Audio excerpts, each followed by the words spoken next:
देश की मिट्टी जब भी अपने वीरों को याद करती है तो कैसे नाम की गूंज सुनाई देती है जिसने दुनिया को ये सिखाया कि इंतजार चाहे कितना भी लंबा क्यों ना हो, न्याय की जीत तय होती है। वो नाम है शहीद उधम सिंह। 21 साल तक अपने सीने में प्रतिशोध की आग जलाए रखने वाला ये क्रांतिकारी साहस, धैर्य और संकल्प का वो शिखर है जिसकी मिसाल इतिहास में बहुत कम मिलती है। आज हम आपको उनके जीवन की पूरी कहानी बताएंगे, एक अनाथालय के बच्चे से लेकर लंदन के कैक्सटन हॉल तक के उस सफर की जिसने ब्रिटिश साम्राज्य की नींव हिला दी। नमस्कार, आप देख रहे हैं एमटीवी न्यूज और मैं हूं आपके साथ गीतांजलि सेमवाल।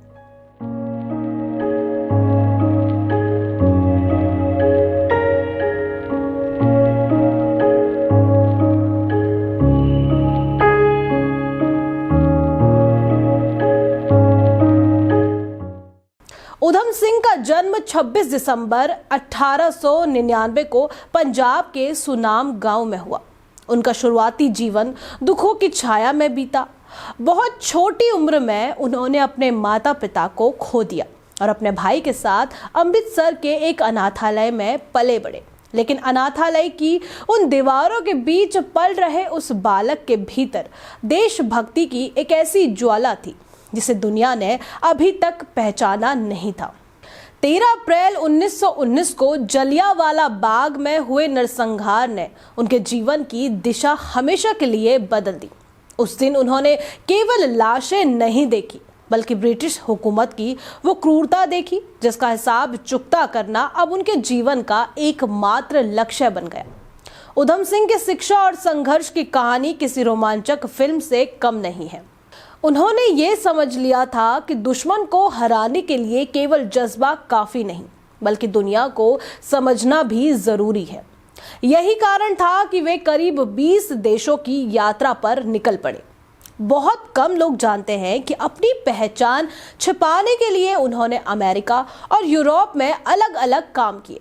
वे एक बेहतरीन कारपेंटर थे, कुशल ड्राइवर थे और यहाँ तक कि पहचान बदलकर हॉलीवुड की एक फिल्म में एक्स्ट्रा कलाकार के रूप में भी उन्होंने काम किया। ये सब उन्होंने केवल इसलिए किया ताकि वे अपने लक्ष्य माइकल ओडायर के और करीब पहुंच सकें। उधम सिंह के जीवन का एक ऐसा पहलू जिससे दुनिया अक्सर अनजान रहती है वो है उनका धर्मनिरपेक्ष दृष्टिकोण। वो मानवता और राष्ट्रीय एकता के प्रबल समर्थक थे। जब उन्हें गिरफ्तार किया गया तो उन्होंने अपना नाम राम मोहम्मद सिंह आजाद बताया। ये नाम कोई इत्तेफाक नहीं था बल्कि भारत के प्रमुख धर्मों हिंदू, मुस्लिम और सिख की एकता का संदेश था जिसे उन्होंने अपने हाथ पर गुदवाया था। वे किसी एक समुदाय के नहीं बल्कि पूरे अखंड भारत के क्रांतिकारी थे। यही सोच उन्हें एक महान विचारक के रूप में स्थापित करती है।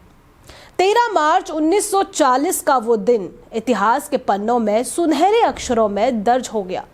लंदन के कैक्सटन हॉल में जब माइकल ओडायर भाषण दे रहा था तब उधम सिंह ने अपनी किताब के पन्नों को काटकर उसमें छिपाई गई रिवॉल्वर निकाली और ठीक निशाने पर गोलियां दाग दी।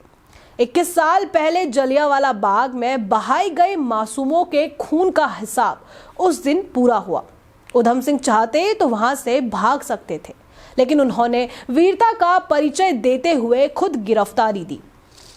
उनका ये कदम ये बताने के लिए था कि भारतीय अपनी बेइज्जती और अपने खून का बदला कभी नहीं भूलते। जेल में रहते हुए उधम सिंह ने वही दृढ़ता दिखाई जो उनके आदर्श भगत सिंह ने दिखाई थी।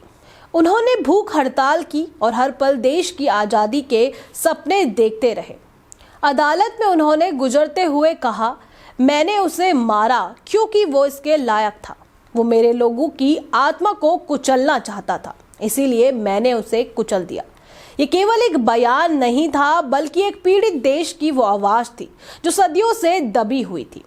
उनके विचार साफ थे, अन्याय को सहना भी एक अपराध है। 31 जुलाई 1940 को पेंटनविल जेल में उधम सिंह को फांसी दे दी गई। फांसी के फंदे की ओर बढ़ते हुए उनके चेहरे पर डर नहीं बल्कि एक अजीब सी संतुष्टि थी, एक वचन को पूरा करने की संतुष्टि। उनकी शहादत ने दुनिया को यह संदेश दिया कि आज़ादी की कीमत चुकानी पड़ती है और वे उस कीमत को चुकाने के लिए हमेशा तैयार थे। 1974 में उनकी अस्थियां भारत वापस लाई गई, जहां पूरे राजकीय सम्मान के साथ उनका अंतिम संस्कार हुआ। आज उधम सिंह को केवल एक प्रतिशोध लेने वाले क्रांतिकारी के रूप में नहीं, बल्कि एक वैश्विक क्रांतिकारी के रूप में याद किया जाता है। उनका जीवन हमें सिखाता है कि लक्ष्य चाहे कितना भी कठिन क्यों ना हो, अगर इरादे अटल हो तो दुनिया की कोई भी ताकत आपको रोक नहीं सकती।